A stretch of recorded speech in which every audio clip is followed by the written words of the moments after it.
Hello,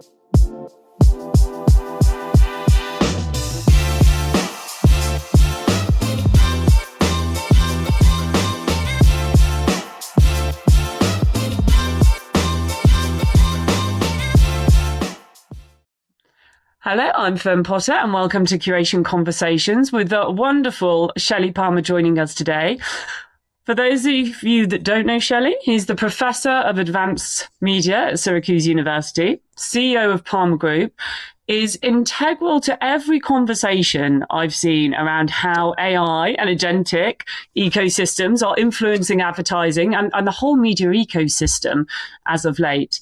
Now, I know, Shelly, you spent several years really talking a lot about our industry and how systems and media and data and technology are kind of intersecting around how we provide really beautiful advertising experiences and media experiences for our consumers.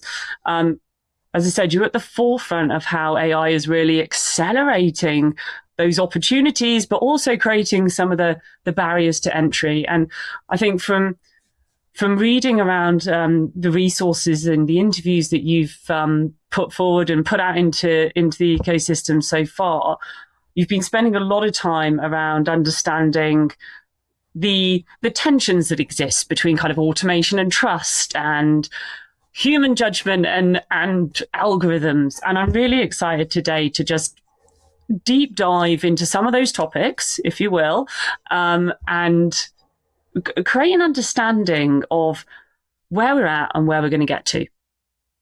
How does that sound? It sounds fantastic. Look, the practical reality is that there are two sides of this coin. There are people who've been doing this work for years, and there's a concept called identity threat, which is a kind of an old concept. It's a fear of automation. And it's really been around since the cotton gin. People just really upset about the potential to lose their jobs or to have their jobs change because something is now able to be done by machine or somehow automated. And this tension is real. People have gigantic points of view about this, very big feelings. And no one generally will come out and say AI is bad for the world. Some people do, but in the workplace, you don't see it so much because people don't want to be labeled Luddite or labeled anti-AI. It's bad for your career. When they're not at work, they're completely happy to say this is the worst thing since the history of the world. It's neither the worst nor the best, but it is here and it's here to stay. And so you can choose your cliche or choose your metaphor. Adapt or die is probably the one you should choose because it's not going to go away. So no matter how much people say, well, this is bad or good, it doesn't matter. It's here and it's fully militarized. So it's not only not going away, it's really not going away. It's funded. It's going to be funded. The United States government believes they need to beat the Chinese to AGI, artificial general intelligence, which is undefined, but most people would say is when an AI model can do human level work, whatever that's supposed to mean. And again, there's no agreed upon definition of what AGI is or even what human level work means. But Demis Hassabis at Davos a few weeks ago basically said in his mind, before 2030, everyone's going to have access to a data center filled with PhD level workers in every single topic. So knowing that that's what the people who are working on these tools are thinking we're going to get to, and the time frame somewhere between Dario Amodei, the CEO of Anthropic, thinks it's before the end of 2027. Demis Hassabis, who's the Nobel laureate and the CEO of DeepMind from Google, thinks it's before 2030. One way or the other, it's going to be here. So it really doesn't matter how you feel right now. You need to make that position or those feelings known, because at the moment you still are the architect of the future you want to live in. None of this is inevitable. What is inevitable is that this is going to just march on. There's real money behind it, like unbelievable money in that order of like $3 trillion. So no one has spent $3 trillion on anything in our lifetimes. This is the last time in the States that kind of money was spent per capita. Yeah. The Manhattan Project to end World War II. I mean, this is that really, and there's no way getting around it. So we could talk marketing all day long, and it seems to go from the it's absurd to say marketing and military in the same breath, but the technology applies equally to both and will have the same impact on both. Shelley, that's such an interesting point you mentioned, though, about, do you think, is there lessons from history of a change that has been so fundamental within the marketing sphere that we can take learnings from? Or is this kind of truly unprecedented territory that AI is accelerating, to your point, growth, productivity, efficiencies? Like, how do we navigate that? A lot of people will tell you that AI is overhyped. And they make a big point because it's a great headline grabber. Oh, AI is overhyped. It's just a tool. It's just this. It's just that. I'm here to tell you it's underhyped. And it's underhyped in the extreme. And the reason that it is underhyped, and the reason that nobody, including myself, has a clue what is about to happen, is that this is the first time in human history we have shared the planet with alien intelligence. Now, there's a lot of people that are going to get up and tell you that AI doesn't think, at least not the way we understand thinking or the way humans think. I fully agree with that. It doesn't in any way, but it does make decisions, and it makes them autonomously.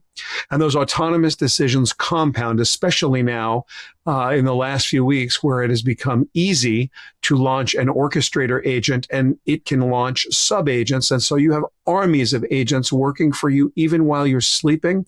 This is relatively new. The grown-up programmers have been able to do this for a year or so, but the average consumer has had this capability for roughly 14 days. So, to sit around and talk about whether this is going to have an impact on society or not, or how it's going to have an impact, what nobody understands is what it's like to have intelligence decoupled from consciousness rolling around the planet doing stuff. And for someone to say, well, I understand how that's going to go. It's good, it's bad, it's this, it's that. It's not going to have it. Look, it's going to have a profound, it already has, and it's going to have a much more profound impact. Right now, and I don't mean to be pushing this military concept, but I want everybody to understand it's this serious. Right now, drones are covering the Olympics. When you put 50,000 drones over a battlefield and you tell them to eliminate the enemy combatants, we're in a different world. We're there now. So how is this not going to have an impact on how we do life, how we behave, how we shop, how we search, how we think about the doing of life, the getting from place to place? And it gets even crazier because it's not just pure artificial intelligence that we have to think about. There's artificial control.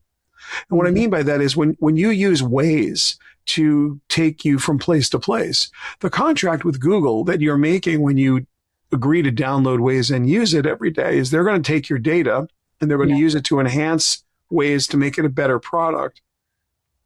But Waze is going to take you the fastest, safest way home. Okay, what if at 10 to 6 in the evening on your way home, it decides to route you past a McDonald's and throw a McDonald's logo up just on your map? Now, that could be innocent, but maybe someone paid for that. Are you now being taken out of your way? Have you been artificially controlled? You have no way to know whether this was the right route and there happens to be a McDonald's there, or the algorithm decided I'm getting paid by McDonald's. I'm going to put you in front of one at around dinner time. You have no way of knowing. Now, I'm not in any way accusing Google or McDonald's of anything. McDonald's is an incredible company. Google's a wonderful group of people. All I'm saying is that is an example of what artificial control would be. You would have no idea, and you also have no way to find out whether you were right or wrong about your conspiracy theory. And so I'm more afraid of artificial control than I am of artificial intelligence, although I guess they're two sides of the same coin. Yeah, I think that's fascinating because it brings up a lot of conversation around transparency, trust. Does the brand then become the trusted guardian of AI to ensure that, you and I, the individuals, people doing their business, going from A to B, are not influenced and artificially controlled? Like, where do you look to? And like, what's the balance between driving capital through advertising versus almost like a responsibility to protect and remove that kind of So Fern, the way it works is that technology is meaningless unless it changes the way we behave. And this is behavior changing technology. So what we think of as advertising or marketing or sales or PR, those four different buckets that are so often conflated, what we think about those functions is going to change as consumer behavior changes. The top of the funnel, in fact, I could argue the whole funnel's been smashed or at least dramatically altered. And what it means to get a message to the right person at the right place at the right time has also evolved pretty dramatically over the last little bit. Google's AI overviews and AI mode are a pretty interesting indication of a zero-click world. 10 blue links, as we understand them, probably are going to go the way of the dodo. We're in a new place. So your question about trust is interesting in that it may be the last and most powerful currency that any individual organization has. There are lots of definitions of what a brand means, and every marketer's got their pet one. Mine is a brand is a promise.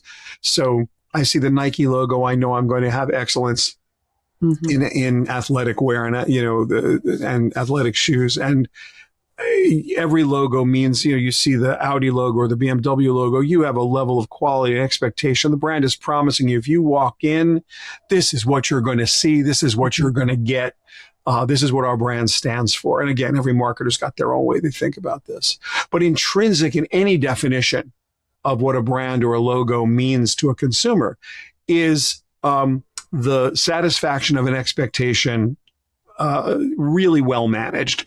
I got either exactly what I was expecting, or I was surprised and delighted by something even better than I was expecting in the same zone. That is what a brand can do in marketing, advertising, sales, and PR. So here,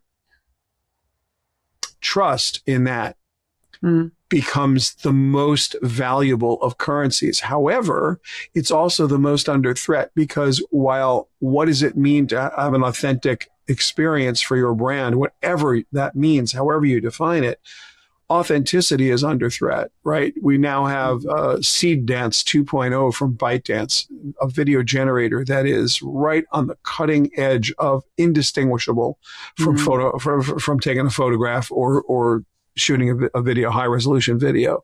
So people have been up in arms. Seed Dance is a copyright infringer, or it still looks like AI slop, or now everyone can make a movie or a commercial, but they're all going to be terrible. First of all, they're not all going to be terrible. That's first of all. Secondly, you can argue all about copyright. You can argue all about creativity, all you want. I will remind everybody that when YouTube began, there were cats on toilet seats, and there were babies in laundry baskets turned into bobsledders, and everybody's like, this is user-generated crap, and no one's going to care about it, and it's going to suck, and it does suck. Google's YouTube family of video products now accounts for over 55% of big screen living room television viewership. Yeah. Okay, so beauty is in the eye of the beholder. And while you may think it's AI slop, or you may not think it has a value, or you may think this is the equivalent of a cat using a bathroom at the beginning of YouTube, I'm here to tell you that you're not the only audience in the world, and your preconceived notions about quality do not apply. What does apply are the numbers. So a YouTube video with 25 million views is an average hardcore influencer now. Go find me a television show with 25 million views. Any given night, primetime would die for 25 million views. A non-sports, a scripted television show would think they died and went to heaven with 25 million viewers.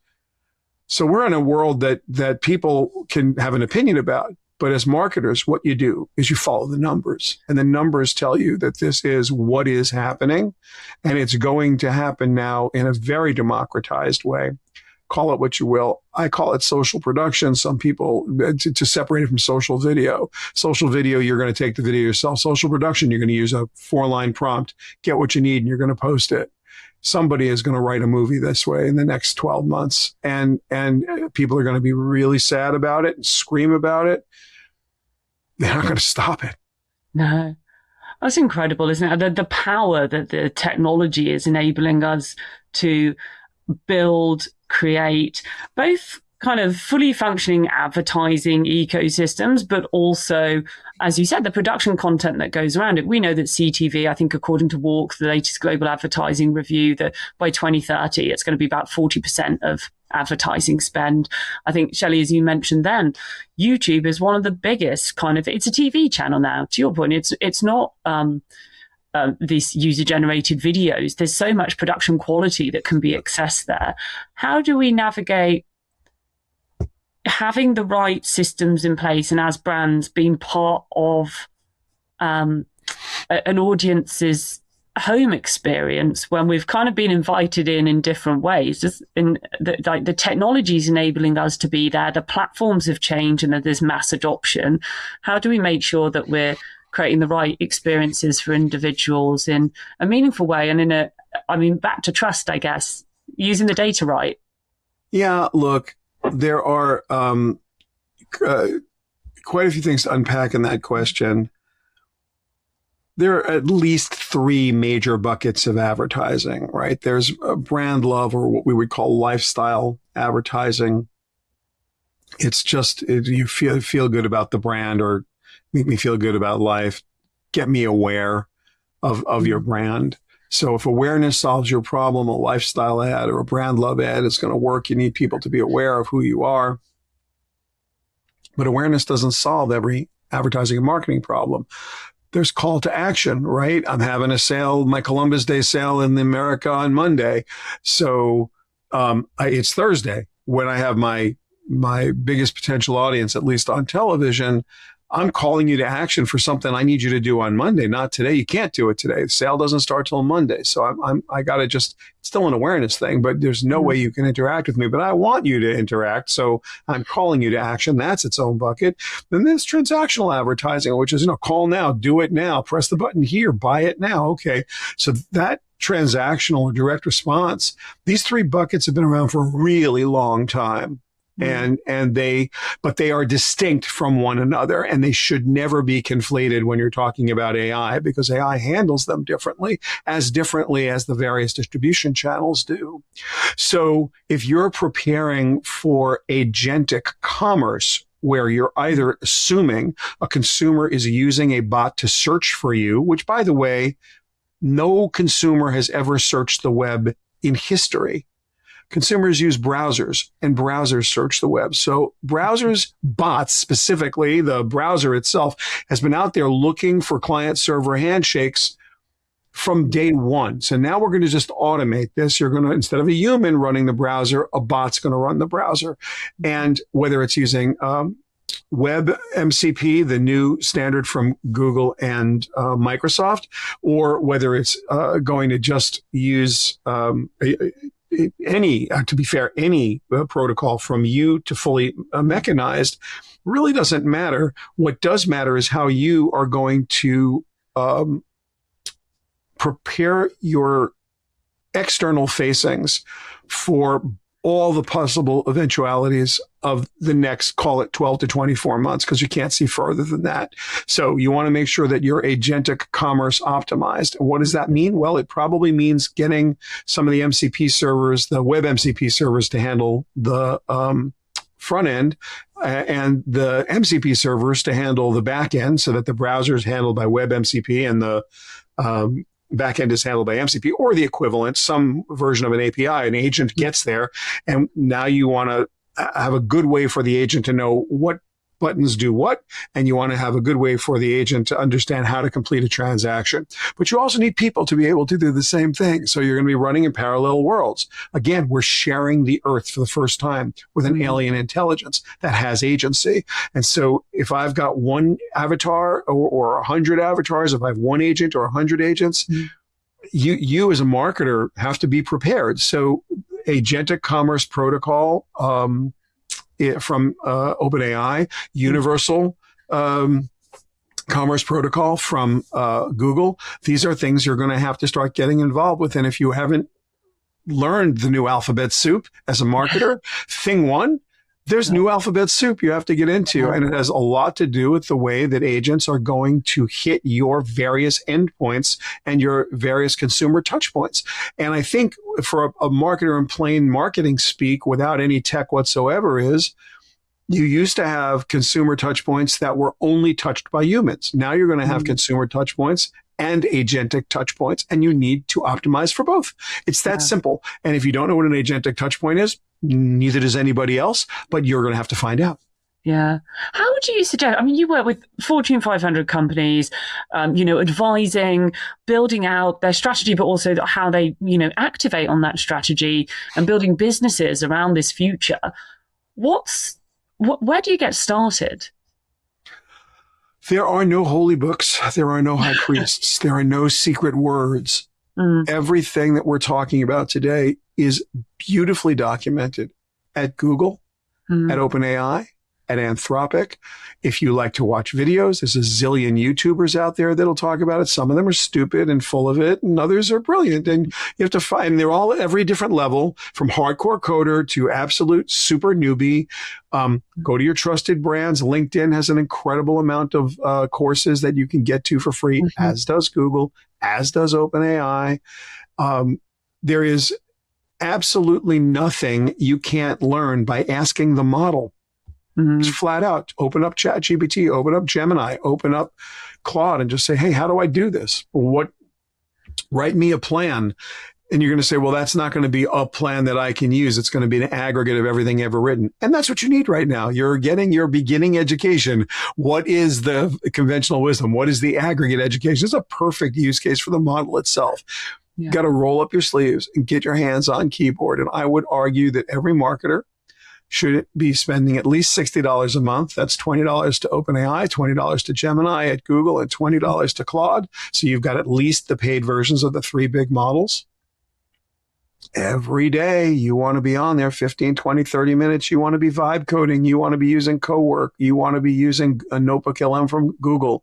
You want to be using Gemini. You want to understand the way these models interact with each other, interact with their different capability sets within their own families. For example, Claude has the Opus model, which is their top of the line super flagship model, but they've also got Sonnet. It's a cheaper model that, it just came out with also a 1 million token context window, but it's less expensive to run and it's a little bit faster to run. Is it adequate for what you're doing, or do you need Opus 4.6? They're different prices. They do different things. The only way for you to know is to be on it. And now, of course, you're going to say, well, I have people for that. I'm a CMO. I got people that are going to do that for me. That is really a bad way to look at this. You got to literally get your hands on keyboard every day, because unless you have a deeply personal, emotionally inspired experience, you're not like to intellectualize this, to say you know what it does. Try to get it to write in your voice. Try to get it to write in your brand voice. Try to get it to write a proposal that is as good as a proposal that you would write yourself, or a PowerPoint or a sales document. Things you really know what the output are going to look like. You write thank you notes. You give the model 3 good examples of a thank you note that you've written that you think are best practices thank you notes. Then you give it the stats for the next thank you note, or you point it to an email and say, write a response here. Does it sound like you want it to sound? Is it something that you could passively use? Is it where does it live in your world, to the point where, okay, if I get an inbound from someone asking for a recommendation, I can use it. But if I have to do an employee review, I can't. Like, you need to keep your own counsel on that. No one can keep your counsel on that. You need to do it. And no one can benchmark your taste level. You as the executive have a very specific understanding of the world as you like to present it, and as you like it presented to you. You now have a tool set that has a great set of capabilities, some of which will work perfectly to amplify your own. Others will be antithetical to the way you like to work, and you're going to go, no, we're not doing that. You need to know that. No one can tell you what those are. So the only way to do that is to get your hands on keyboard every day. And I think that is that's my number one piece of advice to absolutely everybody. Just if you can't do a business project, choose a personal project. Buy these 3 different models at home on your home computer.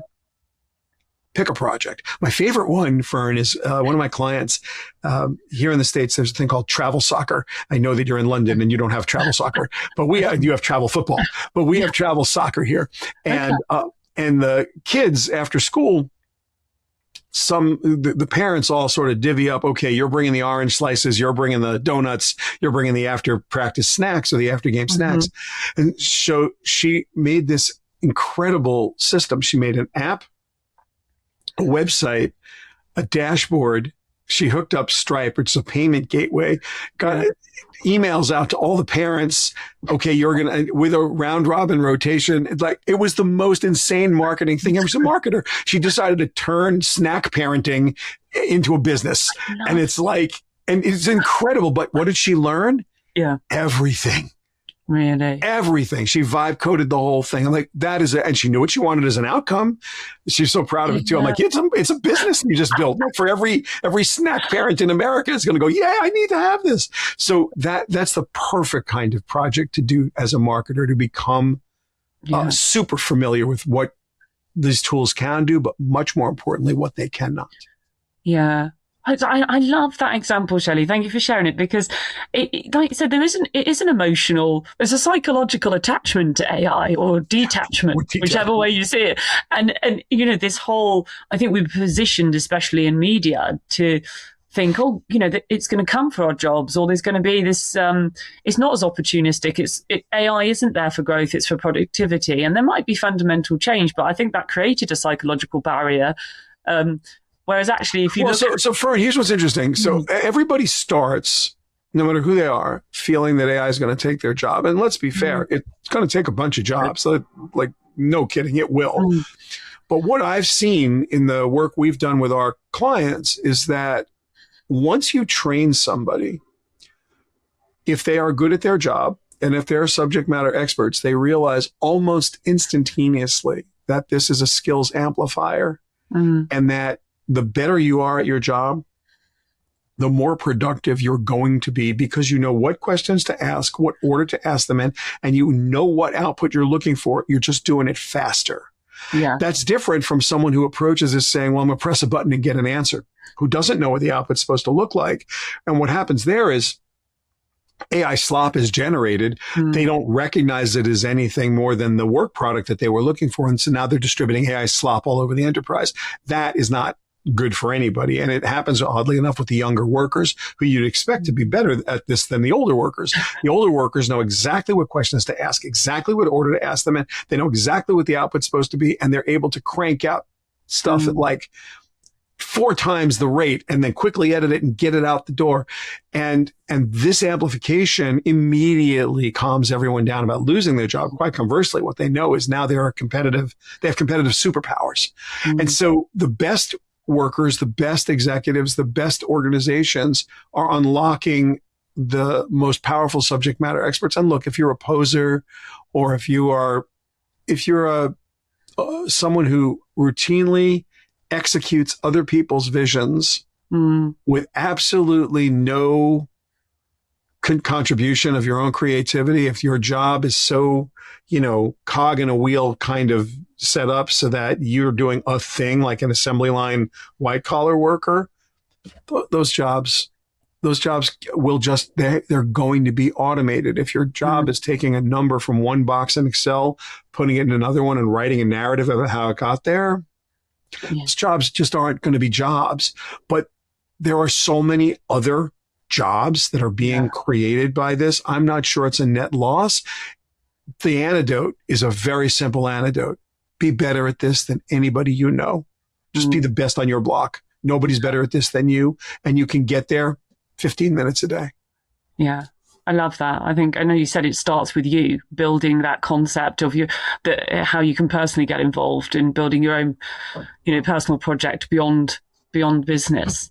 It's fascinating. Let's bring it back just down to advertising for a second. How do you feel, and what have you seen in agentic advertising? How are we going to take it from pilots and potentially prototypes and testing into mainstream? Or is it mainstream already? And so it is and it isn't. And I think this is going to go in fits and starts. Okay. Coca-Cola has done a couple really nice ads that were very controversial, except they demonstrated real lift. And while there was a vocal minority on social media saying that, this is the worst thing ever, in practice, what happened is that not only did those ads generate real, live, demonstrable, measurable lift when they ran, they also had very high consumer sentiment, and sentiment analysis does nothing if it doesn't sell product. But in this case, those ads sold product. I'm specifically talking about holidays are coming that they have done at Coke USA 2 years in a row. And it was even less expensive to create this year. And believe me, it was not without its controversy, but it also sold Coca-Cola, which is what their job is in the marketing department of Coca-Cola. Yeah. So it's real, and it's real now.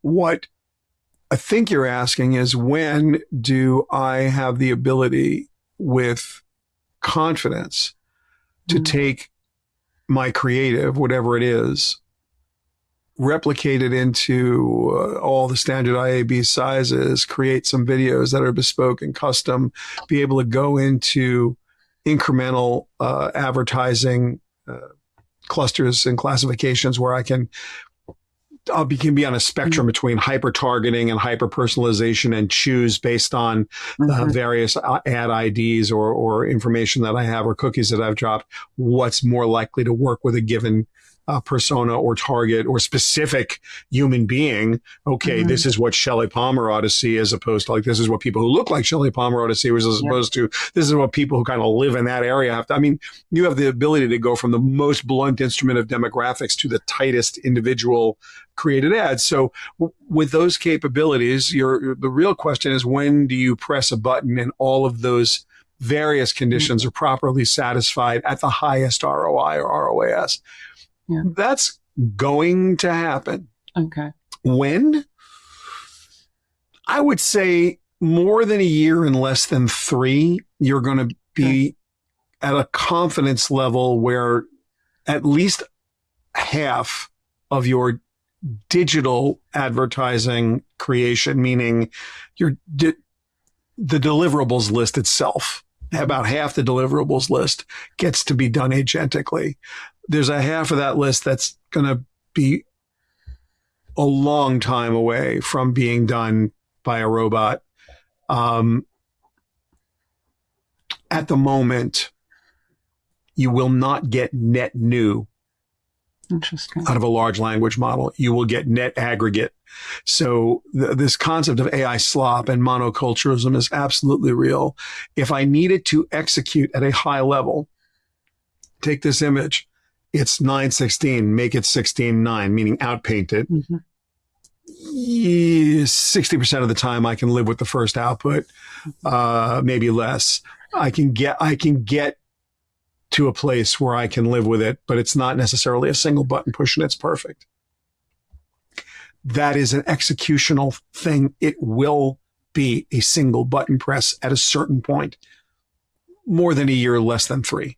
Okay. If I have a video, or if I have a still and I want to turn it into some kind of small animation, a few second animation for TikTok or for YouTube Shorts, and put a little voiceover on it and make that voiceover feel correct for the target, I do that now. Am I really confident in it?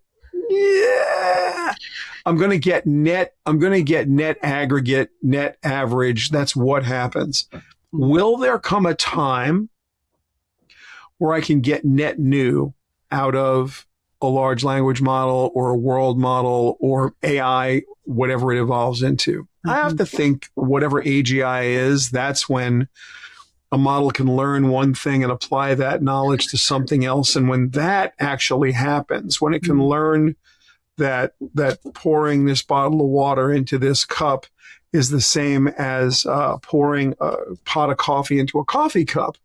When it understands that without looking at the two patterns and understanding the patterns but not understanding the correlation, when it understands the correlation between those two actions, which may happen tomorrow, next month, or next year, or never. That's what you're assuming is going to happen. When that happens, you will have attained some level of artificial general intelligence, and there you could imagine net new from it mashing up things that make sense to it, like we mash up things that make sense to us in our experience. It's not now. It just isn't. Right now, what you're getting is execution. And when I say executional excellence, sometimes it's excellent, sometimes it's terrible. And you don't know what it's going to be. So there's always a human in the loop. We have a little plaque we're going to be giving out to our clients. I just ordered them last week, swag for the desktop. And the sign says, I am responsible for the agents I deploy. Is what the sign says, what the little sign says. And it's just like a cautionary tale. You are responsible for the agents you deploy. You'll always be responsible for those agents, but at a certain point, they're going to be a lot more capable than they are right now. And that is on the exponential. So to say, well, that's not going to happen for years, the future is months. Yeah. Wow. Not years. The future is months. And the near-term future is hours. Yeah. Like the cadence that this is coming at, Fern, is incomprehensibly fast. Yeah. Incomprehensibly fast. Incredible. I love the idea of that swag as well. So we talked a lot about what can be done. In your experience, is there anything that you've come across and kind of think that's a hard no, or don't do that? Or even to the point of, as a CMO, your role is now so all-encompassing and there's a lot to learn. Is there anything you'd advise to stop doing to make space for where we've got to get to? Well, I think the first thing everybody needs to stop doing is misunderstanding what the current capabilities are. There is no press a button, have something happen. Doesn't exist. Yeah. The way you need to think about all of this right now is there's a lot of cultural debt, far more difficult to deal with than the technical debt. Yeah. You need to lead your team in the following way. Everybody is training a self-driving car. Here's what happens. Today, you're a strategist. You have to decide where you're going to go with this car. Okay, we're going to go to the supermarket with this car. Great. All right, we're going to learn to drive to the supermarket. You're a tactician. How are we getting there? Well, these are the roads we have to go to get there. Okay, and this is the approach we're going to take to getting to the supermarket. And then you are in charge of execution. I'm physically going to drive the car. So you put the car in training mode and you drive back and forth to the supermarket several thousand times. And at some point, you're taking your hand off the wheel for 5-10 seconds at a time and realizing, this car's able. Okay, I didn't die. This is good news. And look, I took my hands off the wheel for 2 minutes now, and it got me almost all the way there. And at some point, it works. But your goal was never just to go to the supermarket. Your goal was to get this thing to self-drive. So you continue to do this. At a certain point in the future, the car no longer needs a gas pedal. It no longer needs a brake pedal. It no longer needs a steering wheel. It's a box you get in, and it drives you wherever you tell it. You no longer are responsible for execution. You are no longer responsible for tactics. You are, however, still absolutely responsible for the strategy. Where are we going? Mm-hmm. So your job is to now outthink other marketers, to outthink your competition, to out-strategize, because execution will happen literally at the speed of thought. You're just going to want it and you're going to get it, which means you got to know what you're going to want first. Now, how do you get a team to build the bullets you're going to shoot them with? Like, this is what you're asking people to do. You're saying, well, I need you to train your replacement. And as soon as you do that, you've misunderstood what's happening. There are going to be humans in the loop, and we are going to have human AI coworker teams for quite some time. And these agents are going to amplify the humans. And this is going to go back and forth. Humans being amplified by tools, exactly as it has been for all of recorded history, from the first time a human being picked up a stick and used it to get food, or the first time anybody lit a fire. Like, these are just tools that give you higher productivity and a greater chance of success. I cannot imagine a system where you would allow yourself at an existing corporation to press a button and hope for the best Mm. Startups will do that because they can. And by the way, I could be 100% wrong about this, and we could be 5 minutes away from you press a button and a 9-year-old now becomes the first self-made billionaire. Wow. It wouldn't surprise me, and I wouldn't. And by the way, I wouldn't be sad about being wrong about what I'm saying. But in a Fortune 500, actually, in a publicly traded organization or an organization that has stakeholders and a reputation, a brand that needs the brand to be trusted, what you are not going to be doing anytime soon is pressing a single button and expecting an outcome that is perfect. So, knowing that, marketer, you are going to lead your teams to a culture of continuous adaptation where a new model comes out, guaranteed every day something new is going to happen. Do I have to now go to SecOps, risk and compliance, legal, IT, and go through like 97 people have to sign off on it?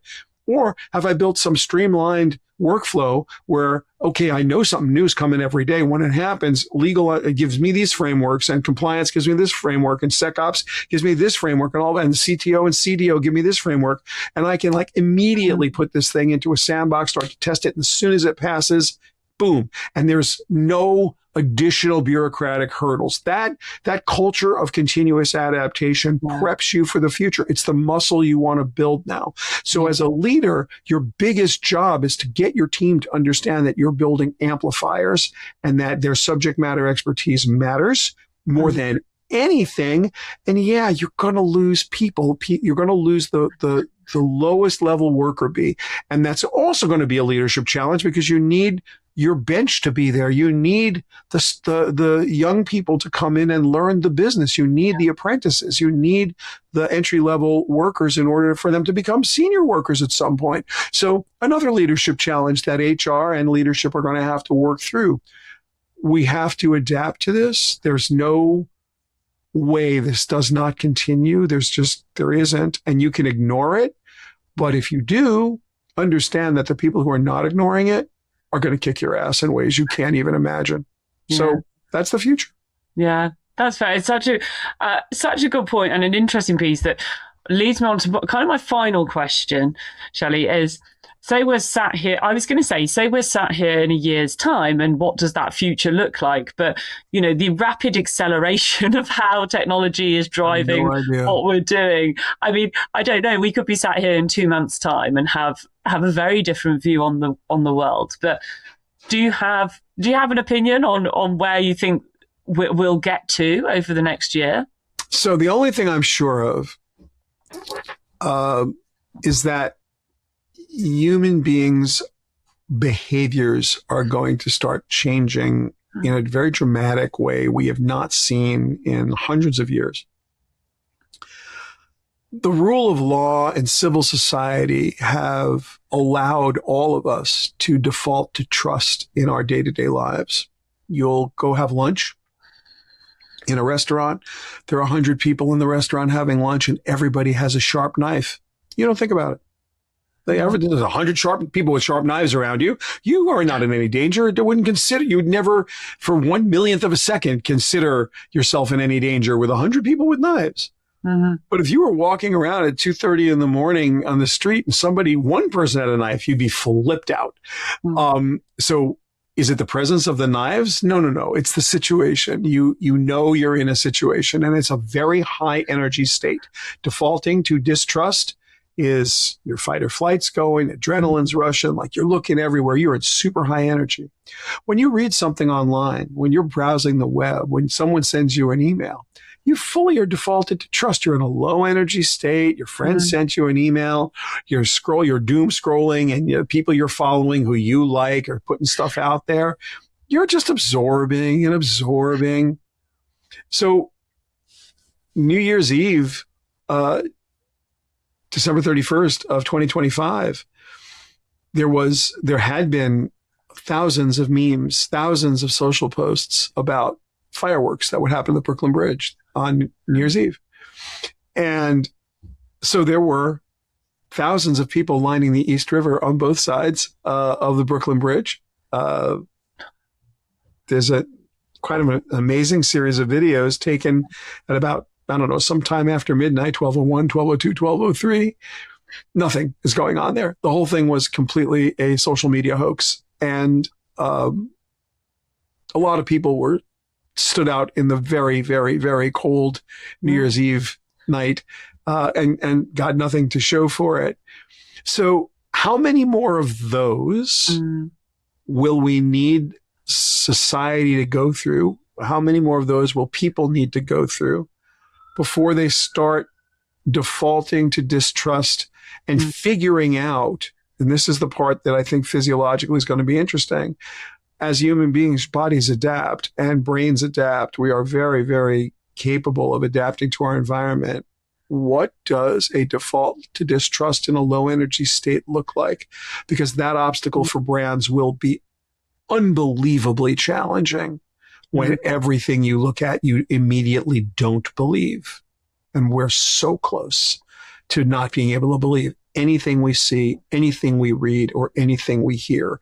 And so to me, that change is inevitable over the next, call it 1 to 3 years, because as the output of AI becomes indistinguishable from the world that we experience, we're going to have to figure out mechanisms to function in a world where you literally can't believe what you see, hear, or feel. So how does that work?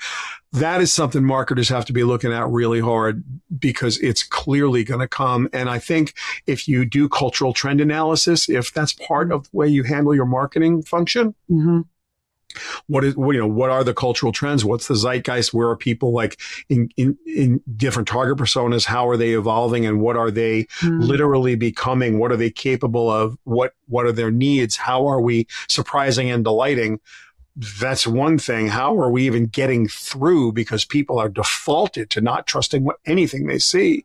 So now, is a cringe script going to work? Is something that's outlandish going to what do I need to do to find the level where someone who's defaulted to distrust and my messaging can get together? This is what I think the challenge is going to be. I don't know what other challenges will come, but I know this one is coming. I can see it. And to me, it's profound, because a lot of people have already given up certain behaviors. Like, I don't watch the news. I don't do this. I don't watch this particular kind of news, or unsubscribe from this. Like, you hear it all the time. So that people are really able to filter out their world, but they cannot physiologically default to a low energy distrust state. They're going to have to work on that. And the only thing that's going to make them work on that is being fooled 3 more times, 5 more times, some number of times. And you're going to go, you know what? I'm done. Like, I can't, I got to figure another way. And I'm there. Like, I don't believe anything I see. And it's, someone sends me something, I verify at 14. If I want to talk about it, if I want to think about it, if I want to bring it to my clients, I'll verify it like everywhere. And even then I'm like, still like, hey, saw this, think it's true, feels true, probably true, don't really know. This is what I think is happening. What a weird world. That's where this is going, Fern. And I'm pretty sure of that. In fact, I'm very confident that that's where we're going. Oh, that's an incredible insight. And to your point on the challenge of understanding that human truth, the human context, and then being able to actually have, a brand experience with that individual at that point in time is more, as much psychological as it is technological in the future. And I think that's such a powerful thought. Well, thank you for sharing all of your wisdom and experience with us today. I really appreciate your time and expertise. It's been a fascinating conversation. I think, if anything, I've taken from it, just embrace the opportunity to test, learn, iterate, really understand how AI can impact you personally and translate that into business. And probably don't be afraid, be brave with the opportunities and the tools that are out there to be able to experiment, whilst remaining grounded in that human truth. And I'll definitely be keeping an eye on what these cultural shifts are, because I just find that we could talk for hours on that alone. So thank you very much for your time. My pleasure. Take care. You too.